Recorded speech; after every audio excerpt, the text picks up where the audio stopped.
ప్రాణం యొక్క స్పందన శబ్ద రూపంలోకి మారిస్తే శంభో అనేటువంటి శబ్దంగా రూపాంతరం చెందుతుంది. మనము శంభో అని శ్రద్ధగా పలుకుతున్నప్పుడు మనలో ప్రాణము స్పందిస్తుంది. మీరు ఏదైనా నాలుక పైన ఒక రుచిని పెట్టారనుకోండి, మీ జిహ్వ స్పందిస్తుంది, మీ మనసు స్పందిస్తుంది. మీ యొక్క శరీరాన్ని ఎవరైనా తాకారనుకోండి, మీ యొక్క చర్మము, ఆ ఇంద్రియము స్పందిస్తుంది కదా. మీరు ఏదైనా చూశారనుకోండి, మీ యొక్క చూడటానికి సంబంధించినటువంటి ఆ ఇంద్రియము, కళ్ళు అనే ఇంద్రియము స్పందిస్తుంది. అది మనసుకు తీసుకెళ్ళిపోతుంది. ఆ స్పందన మనసు ద్వారా అది స్పందిస్తుంది. ఇలాగా భౌతిక పరంగా ఇవి ఎలా అయితే మన యొక్క పంచ ఇంద్రియాల స్పందనకి కారణమయ్యాయో, అలానే కంటికి కనపడని ప్రాణము స్పందించడానికి శంభు అనే శబ్దము సహాయం చేస్తుంది. మనము చూడటం ద్వారా, రుచి చూడటం ద్వారా, తాకటం ద్వారా మన మనసుని రోజు పోషిస్తూ ఉన్నాం కదా. రుచికరమైన ఆహారం తినడం వల్ల మనం పోషించబడుతున్నాం. రుచే లేని ఆహారము నాలుక్కిస్తూ ఉంటే అసలు అది మనకి శరీరానికి పుష్టినివ్వదు. రోజు స్పాంజి లాంటిదే తింటున్నాం అనుకోండి, ఏ రుచి లేకుండా స్పాంజి లాంటిది రుచి లేని ఒక వస్తువు తింటున్నాం అనుకోండి, మనం పోషించబడం. ఆ మధ్యకాలంలో ఏదో అనారోగ్యం ఒకటి వచ్చింది కదా, వైరస్తో. అప్పుడు ఏమైంది? రుచిపోయింది. నాలుగు మీద రుచి పోగానే లబోదివో అన్నారా. మిగతా అనారోగ్యం అంతా ఒక ఎత్తు అయితే, రుచిపోయింది అనేది ఒక ఎత్తు అయిపోయింది. ఎన్ని రోజులకు వస్తుంది, ఎన్ని రోజులకు వస్తుంది. నాలుకకి రుచి, ముక్కుకు వాసన చూసే గుణం పోయింది కదా. అలా మొద్దుబారిపోయి కాస్త కొద్ది రోజుల పాటుగా అలా ఉంటేనే మనము క్షీణించిపోయినట్టుగా అనిపిస్తుంది.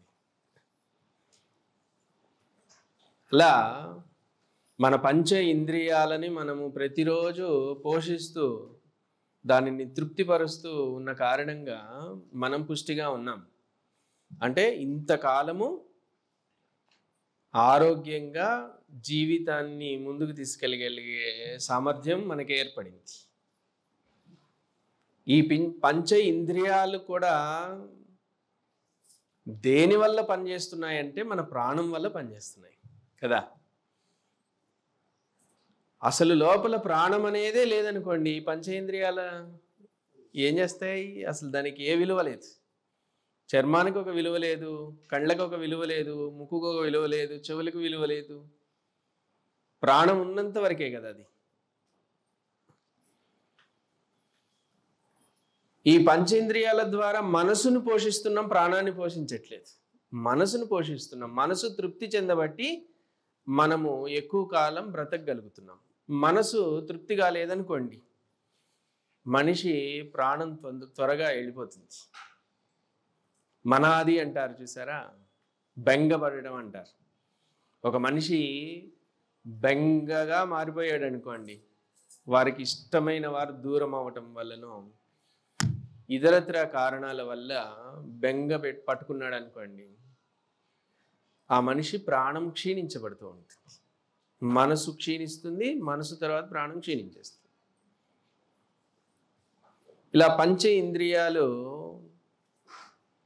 మన పంచ ఇంద్రియాల ద్వారా మనసు పోషించబడుతూ ఉన్న కారణంగా మన ఈ శరీరం ఆరోగ్యంగా నడుస్తూ ఉంది. కానీ ఈ మనసైన పంచ ఇంద్రియాలైనా సరే దేని ఆధారంగా పనిచేస్తున్నాయి అని అంటే ప్రాణం అనేది ఒకటి ఉండబట్టి పనిచేస్తున్నాయి. ఈ ప్రాణము మాత్రము పోషించబడటం లేదు, మనసు పోషించబడుతుంది. మనసు బెంగపడితే శరీరం కూడా క్షీణించిపోతుంది. కానీ ప్రాణము అనబడేటువంటి ఆ యొక్క దివ్య శక్తి పోషించబడకపోవటం వల్ల మన యొక్క పంచ ఇంద్రియాలు అనేటువంటివి ఈ కనపడే శరీరమే కాకుండా కనపడని ఇతర శరీరాలు ఏవైతే ఉన్నాయో, కంటికి కనపడకుండా మనం బ్రతికుండటానికి కారణమైన శరీరాలు, సూక్ష్మంగా ఉండేటువంటి ఆ శరీరాలు ఏవైతే ఉన్నాయో అవి క్షీణించబడుతున్నాయి. ఇక మనసు పోషించకపోతే శరీరం ఎలా క్షీణించబడుతుంది? చూడండి, మిమ్మల్ని ప్రేమగా ఎవరు పలకరించలేదనుకోండి, మీరు క్షీణించిపోతారు. మనిషి ఒక వృద్ధాప్యం వచ్చిన తర్వాత త్వరగా ఎందుకు పాడైపోతాడు అని అంటే ప్రేమగా పలకరించే వాళ్ళు ఉండరు. అప్పటి వరకు అంత తెలివిగా సంపాదించిన తండ్రి కూడా పనికిరాని వాడైపోతుంటాడు. ఆయన సలహాలు ముతక సలహాలు అయిపోతాయి. నీకేం తెలియదు, నోరు మూసుకో అంటుంటారు. తల్లి చదువుకోకపోయినా ఒక డాక్టర్ని చేయగలిగేలా ఒక కూతుర్ని పెంచింది, కానీ ఆ తల్లి పనికిరాని తల్లి అయిపోతుంది ఒక వయసు వచ్చిన తర్వాత. ఏం తెలియదు ఆమెకి, మొద్దు అని అనిపిస్తూ ఉంటుంది. ఏ కూతురితో అయినా సరే నీకేం తెలియదు, నోరు మూసుకో అనిపించుకోకుండా కాలం గడిచిన తల్లి ఒకటి ఉండదు. ప్రతి తల్లి ఆ మాట అనిపించుకుంటేనే పూర్ణత్వం వచ్చినట్టు, అప్పుడు పరిపూర్ణత వచ్చినట్టు తల్లిగా. అలాగా అనిపించుకుంటూ ఉంటాం. మన యొక్క క్షీణత్వానికి కారణం ఏంటి అని అంటే మనకి ప్రేమగా మనతో పలకరించి మాట్లాడే మనిషి లేకపోవడం. అదొక్కటి జీవితంలో. మీరు పైకి వెళ్ళిన తర్వాత నరకాలు ఏమి అక్కర్లేదు పెద్దగా, అక్కడేం ఉండవు. నూనెలో వేయించి నూనె ధరలు పెరిగిపోయాయి. మనల్ని పాడైపోయిన దీన్ని వేయించడానికి అక్కడ అన్ని డబ్బాలు వేస్ట్ చేయరు. ఎంత కొద్ది జనాభానా ఆ నూనెల్లో వేయించి మనల్ని కాల్చే అంత పని ఎవడు పెట్టుకోవట్లేదు. ఇక్కడ తందూరీలు తినేస్తే మనం ఆగమైపోతున్నాం. ఇక్కడే అయిపోతుంది నరకం అంతా, అక్కడి వరకు అక్కర్లేదు. సో మనము దేని ద్వారా నరకం అనుభవిస్తున్నామంటే ప్రేమగా మాట్లాడే మనిషి లేకపోవడం వల్ల. ప్రేమగా స్పర్శించే మనిషి లేడు, ప్రేమగా మాట్లాడే మనిషి లేడు, ప్రేమని పంచుకునే మనిషి లేకపోవటం వల్ల మనిషి యొక్క మనసు క్షీణించిపోతుంది, బెంగ వచ్చేస్తుంది. మనం ఎన్ని సాధించినా చివరిలో అనుభవించేటువంటి అత్యంత ప్రమాదకరమైన అనారోగ్యం ఏంటి అని అంటే ఈ బెంగే. రోజు రోజుకి బెంగ పెరిగిపోతుంటుంది. అది నరకంగా అనిపించి మనిషి త్వరగా క్షీణించిపోతాడు. 120 సంవత్సరాలు మనిషి యొక్క కనీసపు ఆయుష్. అందుకనే జాతక చక్రంలో 120 సంవత్సరాలకి చక్రం వేస్తారు. 100 ఏళ్ళు కాదు. ఆయుష్ ప్రమాణం, మనిషి యొక్క ఆయుష్ ప్రమాణం కలియుగంలో ఎంత అంటే 120 సంవత్సరాలు. దాంట్లో సగానికి లెక్కేసుకుంటున్నాయి. సగము మనం పోషించుకోగలం. ప్రేమించకపోతే టార్చర్ చేసైనా ప్రేమించేలా చేసుకోగలం, బెదిరించైనా ప్రేమించేలా చేసుకోగలం. లేదా మనం ఏదో డబ్బు చూపించో ఏదో అదో ఇదో ఆకర్షించగలం. మన అధికారంతోనో డబ్బుతోనో వీటితోనో ఆకర్షించగలం. ఎవరు ప్రేమించకపోతే ఆధిపత్యం చేసేసి అహంకారంతో మన జీవితాన్ని నడపగలం. కానీ ఒక 60 ఏళ్ళు వచ్చిన తర్వాత ఆ పప్పులు ఉడుకో, అవన్నీ నడవు. మనకి ఎవరో ఒకళ్ళు సపోర్ట్ చేయాల్సిందే. మనము పోషించబడాలి అని అంటే. అలా మనిషి క్షీణించిపోవడానికి ఒక 60 ఏళ్ల తర్వాత ఆ వ్యక్తి నరకంలోకి వెళ్ళిపోవడానికి కారణం ఏంటి అని అంటే ఆ వ్యక్తికి మనసుని పోషించేటువంటి ఒక ప్రేమ లేదు. దానికి ఒక ప్రేమపూర్వకమైన ఆదరణ లేదు. అందరికంటే అదృష్టవంతుడు ఎవరయ్యా అంటే వాళ్ళ నాన్నతో పాటుగా 70 ఏళ్ల వయసు వచ్చిన వాళ్ళ నాన్నతో కాసేపు ఆయనతో పక్కనే కూర్చునో లేదంటే ఆయన బెడ్ మీద పడుకునో కాసేపు నాన్న అని మాట్లాడుతూ ఉంటే ఆ తండ్రి అదృష్టవంతుడట. ఇంకో గొప్పవాడు ఎవరు లేడు ఈ భూమి పైన, అదృష్టవంతులు లేడు. తల్లిని ఆ కొడుకు దగ్గరికి తీసుకొని అమ్మా అని ఎలా ఉంది నీకు, ఆరోగ్యం బాగానే ఉందా అని అడిగే ఒక మనిషి ఉంటే వాడికి మించిన అదృష్టవంతులు, ఆ తల్లికి మించిన అదృష్టవంతురాలు ఇంకొకళ్ళు ఉండరు. ఎందుకు క్షీణించిపోతున్నారంటే ప్రేమ కరువైంది, ప్రేమ ఆ మనస్సు పోషణ తరిగిపోయింది. అందుకని మనిషి బ్రతికే ఉంటాడు కానీ చచ్చిపోయినట్టుగా అనిపిస్తుంది వాడికి. ఎందుకంటే ఈ బ్రతికి ఉండడం కంటే చనిపోవడం హాయిగా ఉంటుంది అనే అనుభవం వచ్చేస్తుంది కొంతకాలానికి. దానికి కారణం ఏంటి అంటే మనసు పోషించబడటం లేదు. మనసుకి కావలసిన పోషణ ఏంటి అంటే ప్రేమ, ఆనందము అనేది మనసుకి ఒక గొప్ప పోషణ. అది మనము ఎంత ఆశించినప్పటికీ అది దక్కే విషయం కాదు. ఎంత పోరాడినా మనం ఎదుటి వాళ్ళని ప్రేమించేలా చేసుకోలేము. వాళ్ళ ప్రయారిటీస్ వాళ్ళకు ఉంటాయి. భార్య జీవితంలోకి రాకముందు తల్లిదండ్రుల ప్రేమే వాడికి రుచిగా ఉంది. భార్య జీవితంలోకి వచ్చిన తర్వాత ఆ భార్య వాడిని బాగా ప్రేమిస్తూ ఉంటే ఇరువురి మధ్య ఏర్పడిన ప్రేమ వల్ల మిగిలిన ప్రేమలు చిన్నవైపోతుంటాయి. మనం ఏం చేయగలం? కాబట్టి చివరికి ఫెయిల్యూరే. ప్రతి ఒక్కరి జీవితము చివరికి వచ్చేసరికి ఫెయిల్యూరే. ఎందుకనంటే ఏదైతే అతి ముఖ్యమో అది పొందలేకపోతున్నాడు. అది ఆ అతి ముఖ్యమైన విషయం ఏంటి అంటే ప్రేమ అనే ఒక ఆదరణ కావాలి మనిషికి. ఇంకేం వద్దనిపిస్తుంది. నన్ను ఆదరించి చేరదీసే ప్రేమ నా కొడుకు నుండో, నా భార్య నుండో, నా సంతానం నుండో దక్కితే బాగుండని అనిపిస్తుంది. అవి మనము అలా కోరుకోవడమే తప్ప నిజానికి దక్కడం చాలా అరుదు. దీనివల్ల మన యొక్క శరీరం ఎలా అయితే క్షీణించి మనము బ్రతికుండగానే చావుని ఇష్టపడేలా ఎలా అయితే మారిపోతామో, ప్రాణము అనబడేటువంటిది కూడా పోషణని కోరుకుంటుంది. మనసు ఎలా అయితే పోషణని కోరుకుంటుందో, మనసుకి సరైన పోషణ లేకపోతే మనిషి జీవచవంగలా ఎలా అయిపోతుంటాడో అలానే ఈ ప్రాణం అనేది కూడా పోషణని కోరుకుంటుంది. అది తగినంతగా ఇవ్వకపోతే ఆ మనిషి యొక్క పంచకోశాలు క్షీణించిపోతాయి.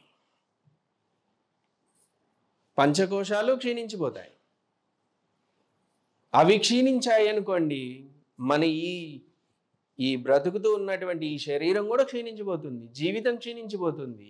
ఏ మంచి జరగదు వాడి జీవితంలో. కంటికి కనబడి యొక్క శరీరాన్ని బాగా పెట్టుకున్నంత మాత్రాన ఉపయోగం లేదు. వీటికి ఆధారమైనటువంటి మిగిలిన కోశాలను కూడా, మిగిలిన శరీరాలను కూడా మనం శక్తివంతంగా చేసుకుంటే అప్పుడు ఈ జీవితం బాగవుతుంది. దీని నుంచి బయట నుండి మీరు పోట్లాడి ఎంత బాగు చేసినా కంటికి కనపడే ఈ జీవితాన్ని ఒక వయసు వచ్చిన తర్వాత ఫెయిల్యూర్లోకి వెళ్ళిపోవడం స్టార్ట్ అవుతుంది. అదే మీరు బయట జీవితాన్ని మీరు ఎలా అయితే బాగు చేసుకుంటున్నారో అలానే మీ లోపలి జీవితానికి చాలా మూలమైనటువంటిది, అతి ముఖ్యమైనటువంటి ప్రాణాన్ని కూడా మీరు పోషించడం మొదలు పెడితే మీ ఈ ప్రస్తుత జీవితం చివరి వరకు సక్సెస్ఫుల్గా జరుగుతుంది, చివరి వరకు ఆనందమయంగా ఉంటుంది,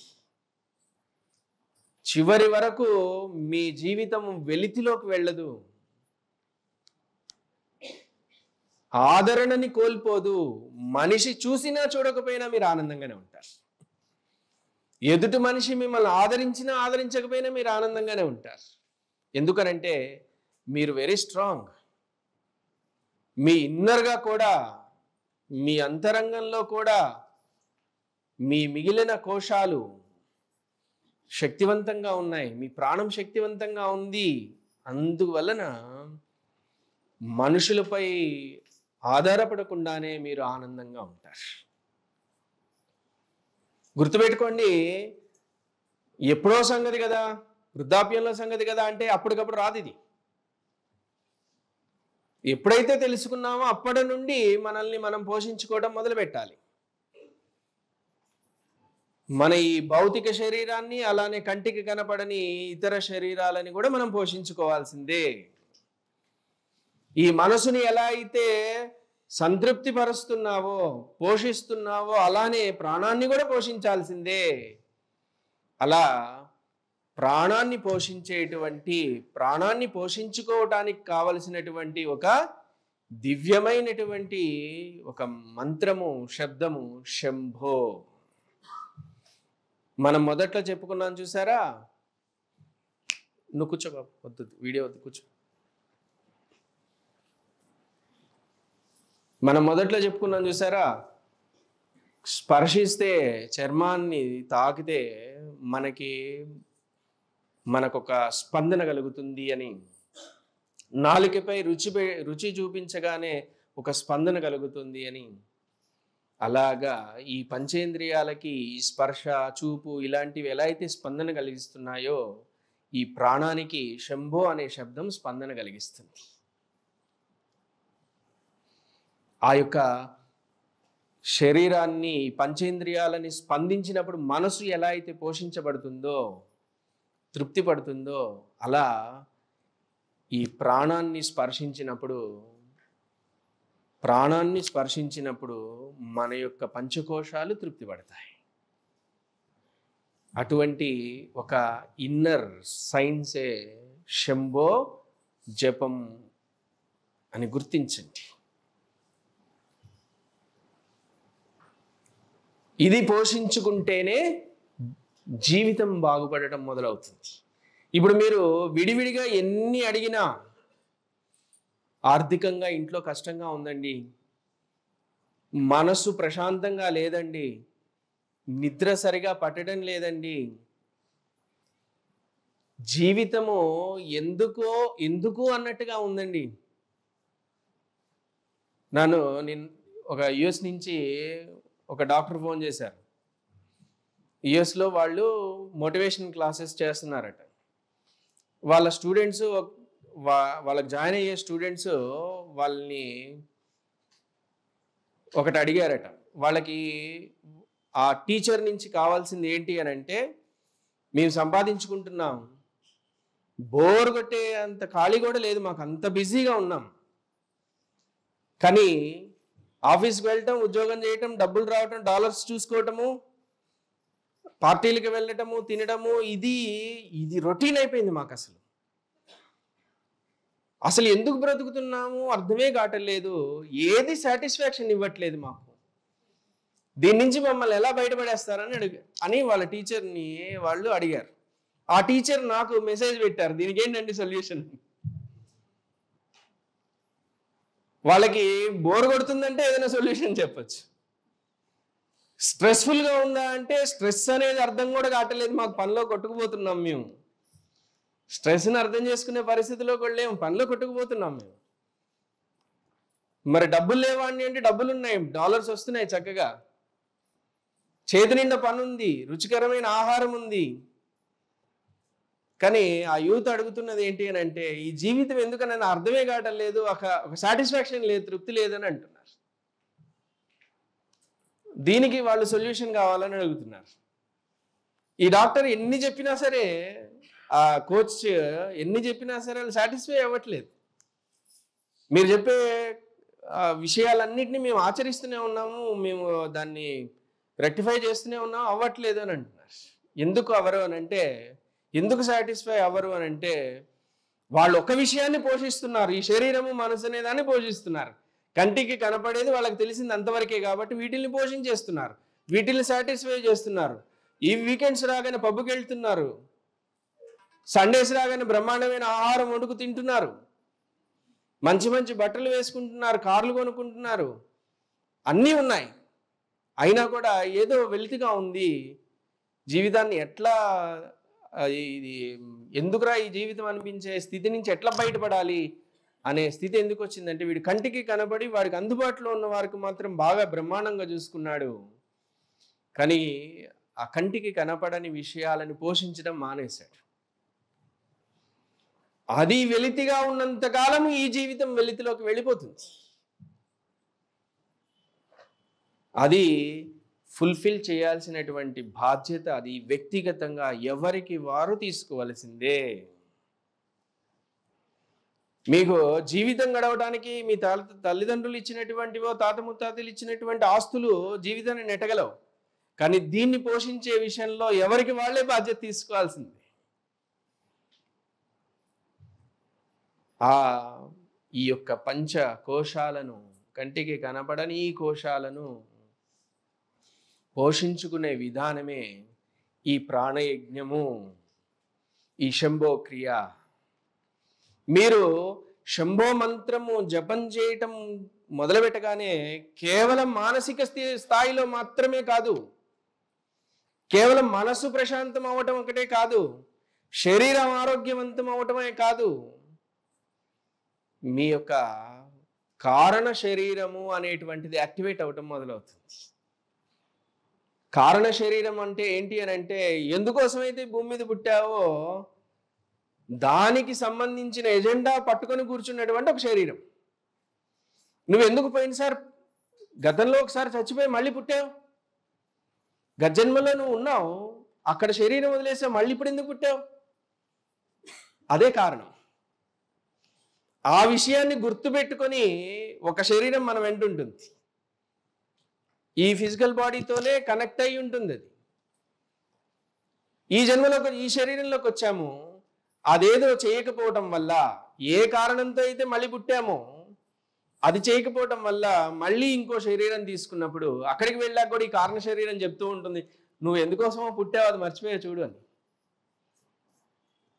అది తడుతుంది, కానీ దాన్ని అది ఏం చేయాలో తెలియదు. ఏ కారణంతో పుట్టామనంటే ఒక్కొక్కళ్ళు గాంధీ గారు అంటే స్వాతంత్రం కోసం పుట్టారని చెప్తాం, ఛత్రపతి శివాజీ అంటే హిందూ ధర్మ స్థాపన చేయడం కోసం పుట్టారని చెప్తాం. మనల్ని అడిగితే దేనికి పుట్టామనంటే పెద్ద ప్రశ్న అయిపోతుంది అది కదా. కానీ మనం దేనికి పుట్టాము అని అంటే మనం పరిపూర్ణం అవటం కోసం పుట్టాం. మనం ప్రతి ఒక్కరూ దేశ స్వాతంత్రాలు తేవాలంటే ఎన్నిసార్లు స్వాతంత్రం తీసుకొస్తాం, ఏ దేశానికి తీసుకొస్తాం? మనం బయట విషయాల్లో సాధించి ఏదో ఆ కారణం కోసం పుట్టాము అనంటే అది అబద్ధం. దేనికోసం పుట్టావంటే నువ్వు పరిపూర్ణం అవటం కోసం పుట్టావు.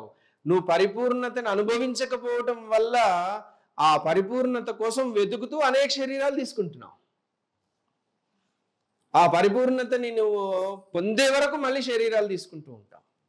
ఏంటి ఆ పరిపూర్ణత అంటే నువ్వు ఈ యొక్క పాంచభౌతికమైనటువంటి మానవ నిర్మాణాన్ని సంతృప్తిపరచాలి, పంచ శరీరాలని నువ్వు సంతృప్తిపరచాలి, ప్రాణాన్ని సంతృప్తిపరచాల్సిందే. అప్పటి వరకు మనిషికి శాంతి లేదు. మనిషి జన్మజన్మలుగా మనసుని సంతృప్తిపరుస్తున్నాడు, మనసుని సంతృప్తిపరిచి ఒక వయసు వచ్చిన తర్వాత ఫెయిల్ అయిపోతున్నాడు. బలంగా ఉన్నంతకాలం మనసును సంతృప్తిపరచగలవు, ఇంద్రియాలు పనిచేసినంతకాలం సంతృప్తిపరచగలవు. ఇప్పుడు ఇక్కడ ఉన్న వాళ్ళందరూ ఒక్కసారిగా బాబోయ్ అనే ఒక విషయం ఏమని చెప్పనా, సరిగ్గా ప్లేట్లో 4 మిరపకాయ బజ్జీలు తీసుకొచ్చి చేతికి ఏంకని బాబోయ్ అని లేదు, తినలేరు. అదే కుర్రాళ్ళకి ఇచ్చేయండి, ఆహా అని తినేస్తారు. ఒక వయసు మళ్ళిన తర్వాత ఇవ్వండి, పొట్ట సహకరించదు, విషంలా కనబడుతుంటుంది అది. ఎందుకనంటే మీరు రాను రాను ఈ భౌతిక పరమైనటువంటి విషయాలను ఎంజాయ్ చేయటం అనేది తగ్గిపోతుంది. అది ఒక 50 ఏళ్ళు వచ్చేసరికినో 60 ఏళ్ళు వచ్చేసరికినో పూర్తిగా తగ్గిపోయి జీవితం పేలవంగా అనిపిస్తుంది. ఆ తర్వాత ప్రతిదీ కష్టంగా అనిపిస్తుంది. ఒక్కొక్క అడుగు చాలా కష్టమైపోతుంది. అందుకని మనము ఆ అవస్థలోకి వెళ్లకుండా, ఆ అవస్థలో పడకుండా మనల్ని మనం పరిపూర్ణులుగా చేసుకోవటం కోసము ఆ యొక్క కోశాలను, ఆ యొక్క పంచకోశాలను మనం సంతృప్తిపరిచి ప్రాణాన్ని శక్తివంతం చేసుకునేటువంటి ఒక ప్రక్రియ చేసే వరకు మనం ఇలా జన్మలు ఎత్తుతూనే ఉంటాం. పోన్లేండి, ఆ జన్మలు తర్వాత సంగతి, పోయిన తర్వాత పుట్టే వాటి గురించి మనకెందుకు అని అంటే, ఈ జన్మలోనే మనము పంచేంద్రియాలు వెక్కిరిస్తాయి ఒకరోజు, అప్పుడు మనం అవస్థ పడతాం. ఇప్పుడంటే ఎట్లా కాలక్షేపం చేసేస్తున్నాం, గడిచిపోతుంది. మంచి చీర కొనుక్కోగానే హాయిగా అనిపిస్తుంది, ఒక భూమి కొనగానే సంతోషంగా అనిపిస్తుంది, ఒక 60 ఏళ్ళప్పుడు బరువైతుంది ఈ చీర అనిపిస్తుంది. కింద నుంచి పైదాకా వేసుకునే నైటీ లాంటివి నేను వేసుకోకూడదు అని అడుగుతారు, అదైతే సుఖంగా ఉంటుంది. అంటే అప్పటి వరకు చీరలు సుఖాన్ని ఇచ్చిన ఈ గొప్ప చీరలు ఖరీదైనవి ఆ తర్వాత అవి కూడా ఇవ్వడం మానేస్తాయి. అలాంటి ఒక అవస్థ మనము ఎదుర్కోకుండా, ఆ పరిస్థితిలో పడకుండా మనల్ని మనం కాపాడుకోవటానికి మనము ఈ పంచకోశాలని శక్తివంతం చేసుకునేటువంటి ఒక ప్రాసెస్ని మనం అలవాటు చేసుకోవాలి. అది మీరు పోషించుకుంటూ ఈ భౌతికపరమైనటువంటి విషయాలు ఏవైతే ఉన్నాయో వాటన్నిటిని చాలా వైభవంగా ఎంజాయ్ చేయండి, ఏం కాదు. ఒకవేళ ఇవి అనుభవించడానికి తగ్గ వయసు మనకి వృద్ధాప్యం వచ్చేసి ఇవి అనుభవించలేకపోతున్నాం అనుకోండి, అప్పుడు కూడా మీకు భంగేం లేదు. ఎందుకంటే ఈ పంచకోశాలలో మిగిలిన కోశాలు చాలా యాక్టివ్గా ఉండడం వల్ల, శక్తివంతంగా ఉండడం వల్ల మీలోకి దుఃఖం ప్రవేశించదు. అందుకే శంభోయోగము వైభవంగా ఉండండి అని చెప్తుంది. వైభవం, ఇప్పుడు చూడండి, మన బద్రి గారు బ్రహ్మాండమైన ఇల్లు కట్టుకున్నారు. ఇలా ఉండడం సంతోషం, వైభవంగా ఉండండి, ఎవరికి ఎంత ఉంటే అంత వైభవంగా ఉండండి. కానీ ఆ వైభవం ఒకరోజు మనకి శాపం కాకూడదు. అది ఎప్పుడు శాపం కాకుండా ఉంటుందంటే, మిగిలిన 4 కోశాలని కూడా శక్తివంతం చేసుకోగలిగినప్పుడు ఇది అనుభవించినన్ని రోజులు దీని సుఖాన్ని అనుభవించేస్తాం. ఇది ఒకవేళ అనుభవించలేనట్టుగా మన శరీరం సహకరించటం లేదనుకోండి, వృద్ధాప్యం వల్ల 80లోనో 90లోనో, అప్పుడు మన ఈ మిగిలిన కోశాలు కూడా యాక్టివ్గా ఉండడం వల్ల మనకి దీనివల్ల ఏ దుఃఖం రాదు. హాయిగా ఉంటాం మన బెడ్రూమ్లో, మనం ప్రశాంతంగా హాయిగా ఏదో పుస్తకం చదువుతూనో సాధన చేసుకుంటూనో ఆనందంగా గడిపేస్తాం. అవి యాక్టివ్గా లేని వాడికి జీవితం వ్యర్థంగా అనిపిస్తుంది. ఒకరోజు ఇంత కష్టపడి మనం ఇంత సాధించుకొని ఇది మనం వాటిని సంతోషించలేకపోతే వృధా కదా ఇంత కష్టం. అందుకే ఆ కష్టం వృధా కాకుండా ఉండాలి అని అంటే మీరు ఈ కోశాలని కూడా, ఈ మిగిలిన 4, ఈ శరీరంతో 5, మిగిలిన 4 కోశాలు కూడా పోషించబడేటువంటి ఆ యొక్క శంభో మంత్రాన్ని జపం చేస్తూ ఉండండి. ప్రాణము తృప్తి పడితే పంచకోశాలు తృప్తి చెందుతాయి. ప్రస్తుతం ఈ శరీరంలో ఉన్న అనారోగ్యం కూడా సమసిపోతుంది. ప్రస్తుతం ఈ మనసులో ఉన్నటువంటి బాధ తగ్గిపోతుంది. అలానే జీవితాంతము ఆనందంగా ఉండడానికి కావలసిన ఆనందమయ కోశం కూడా యాక్టివేట్ అయిపోతుంది. కారణ శరీరం ఎందుకోసమైతే పుట్టామో ఆ విషయము నెరవేరుతుందని ఆ కారణ శరీరం తృప్తి పడుతుంది. సూక్ష్మ శరీరము నీకు ఒక గొప్ప హాయిని, ఆనందాన్ని, ప్రశాంతతని ఇస్తూ ఉంటుంది. దాంతోపాటుగా ఈ అన్నమయ కోశము అనే ఈ ఫిజికల్ బాడీ కూడా సంతృప్తి చెంది అనారోగ్యాల నుంచి విముక్తి చెందుతుంది. ఆ ఒక్క కేవల శంభో, ఆ శబ్దాన్ని మీరు జపం చేస్తూ ఉన్న కారణంగా రోజు కనీసము ఒక 20 నిమిషాల సమయాన్ని పెట్టుకోండి. ఉదయం ఒక 20 నిమిషాలు, సాయంకాలమో రాత్రో ఒక 20 నిమిషాలు, మీకు కుదిరితే మధ్యాహ్న సమయంలో ఒక 20 నిమిషాలు మీరు ఈ ఈ యొక్క మంత్రాన్ని, ఈ యొక్క శబ్దాన్ని మీరు జపం చేస్తే అది ప్రాణాన్ని పోషించడం మొదలుపెట్టేస్తుంది. సరేనా?